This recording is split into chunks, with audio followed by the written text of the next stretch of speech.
All right. Welcome to another edition of Sabbath Lounge. This is Matt. And Jake here. And we're bringing you a series called what, Jake? Prove It. Prove It. And if you're listening to this just in a podcast, keep in mind that there are visuals to go with this in YouTube in a playlist called Prove It. But Jake, what is this Prove It about? Why are we doing this? So this is when you go to someone and you say, hey, I've been reading my Bible, and I think we should be keeping the Torah, the commandments, the laws from, that are written in the Old Testament. And then if you say that to someone, they're going to say, oh yeah, prove it, maybe. Yeah. And so this is so, I'm an engineer, so I think very analytically. So this kind of thing appeals to me, this kind of making it work out in your mind. It has to be consistent and not contradict and that kind of thing. All things we talk about in the first episode. But so this is some verses that that while I'm reading and while Matt and I are reading, we kind of run across these and think, hey, this is why we believe the way we do. Mm-hmm. And hopefully it can be a guide for you if you don't know what verses to go to, and maybe these are some that you haven't seen before. Bottom line is, we want you to read these verses for yourself. In context. And know kind of where to go. Right. So, and we appreciate if you leave comments, likes, hit the bell notifications, and maybe leave us something in the comments to let us know you listen to us, like giving us shofars or ram's horns or maybe something about the particular episode. Right. So. And we certainly appreciate you being here, and let's jump right into it, Jake. Let's jump into it. So this is number what in the series? Number 6. So, and Jake, we're still unclean. Still unclean. So the whole point of this section is to show that there's still unclean things. So. All right, number 29. Is 2 Corinthians 6:17. And by the way, once again, you're listening to number 29. There are 28 other things you should go listen to as well. We appreciate it if you do that. Right. And so this is also on the YouTube playlist. So number 29, 2 Corinthians 6:17. Wherefore, come out from among them, and be ye separate, saith Yahweh, and touch not the unclean thing, and I will receive you. That sounds a lot like something I've read in It sounds like something you'd read in the Torah, doesn't it? Mm-hmm. And if, Paul does a lot of talking as if his audience understands the Torah. And so, like we've said before, if you want to know what Paul's saying, you have to read what Paul has read. So, so that's going to help you to know what Paul's talking about if you know the Torah. Mm-hmm. And so here he's saying, don't touch the unclean thing. How are you going to know what an unclean thing is to be touched? Well, it would be dirty. But I don't think that's what he's talking about. Don't touch the dirty, children. Right. So, but there are a lot of people who taught that for a long time. Oh, yeah? Probably especially nuns and moms that wanted their dirty children to be clean. Maybe that was said to me as a child. Or you're a very dirty child. maybe. And but that concept of cleanliness is next to godliness. It's true, but it's not necessarily talking about the dirt on your hands. Right. So it goes actually that cleanliness next to godliness. It's similar to be holy, for I am holy. Yes. And it's actually from the same section of Scripture, because when you go to Leviticus 11 and learn about the clean and unclean laws, he says, and when he's talking about touching unclean things, he says, don't do that, be holy, for I am holy. Yeah.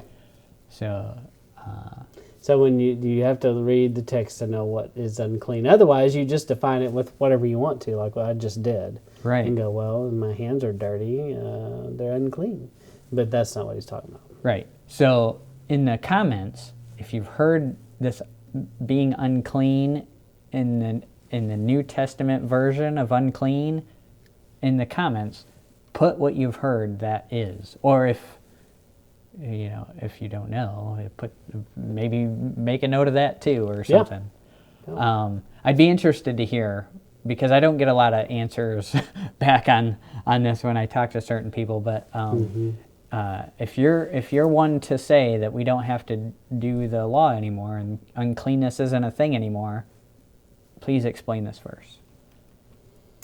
All right, moving on. Number 30, Ephesians 5:5. For this ye know, that no whoremonger, nor unclean person, nor covetous man, who is an idolater, hath any inheritance in the kingdom of Messiah and of Elohim. Well, I can tell you, I don't want to be any of those things. They don't sound good. No. Mm-mm. Okay. Do you know how not to be a whoremonger? Yes. Do you know Don't be idolatrous. Do you know how to not be covetous? Yes. Do you know how to not be an idolater? Yes. Do you know how to not be an unclean person? The Torah tells me these things, sir. Right? Mm-hmm. So I would never before, I wouldn't have gone through the list and go, I know how to not do that, I know how to not do that. Because I would get stuck, I would imagine if I did, I would get stuck on this unclean person. I'd be like, well, I got to know what that is to not do it. Or people just transfer. What I was taught is, hey, don't do bad stuff. This is all bad. Don't do it. Yeah. And there's a little more to it than that. Yeah. That really kind of doesn't tell you anything that way. Because if you define it as just don't do bad stuff, well, that you're changing Scripture, because he's telling you, what the bad stuff is. Yeah. Yeah, and it's not us that gets to pick. Right. Yeah, and because each one of us might say something different. Exactly. And we might weight and value things differently than the next guy, and so I'm glad none of us are picking. Right. And I hear a lot of talk about, like we were talking before, we want to be like Messiah. We want to mirror Messiah. We want to walk like him. Great. And we want to, if someone accused you of following the Bible, would there be enough evidence to accuse you, right? Mm-hmm. And so those are all things that we hear in church, and at least I did, and yet it means something completely different when you put the fact that, these things are talking about Torah. Mm-hmm. So we might not be saying anything necessarily different. It's the paradigm that's different. Yeah. So okay, moving on. Okay. Number 31, Revelation 18:2. And he cried mightily with a strong voice, saying, Babylon the great is fallen, and is become the habitation of devils, and the hold of every foul spirit, and cage of every unclean and hateful bird. Once again, Revelation, unclean. What's an unclean bird? How do you know? Dirty bird. A dirty bird. Not the Atlanta Falcons, but well, yeah, that would be an unclean is bird. A dirty bird. Yeah, so maybe that's what that meant. How do you know that a falcon is an unclean bird? The Torah defined it for me. That's right. I didn't have to guess. That's not something you'll find spelled out in the New Testament, right? Mm-hmm. Of what is unclean. Now, something interesting, I think, about the reason that I think things like Revelation stating these unclean birds and things like that is because it's talking about this time period, right? Because there's a lot of dispensational theology of, well, that was that time period. Now we're in the church age, if you want to call it that, right? Mm-hmm. And so this is in this age where he's describing things as unclean birds.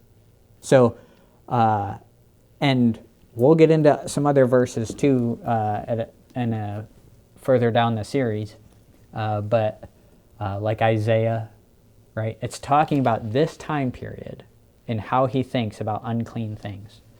So it's just important to know that there's several verses out there discussing it. Yeah, yeah. And then number 32, Acts 10:28. And he said unto them, Ye know how that it is an unlawful thing for a man that is a Jew to keep company or come into one of another nation.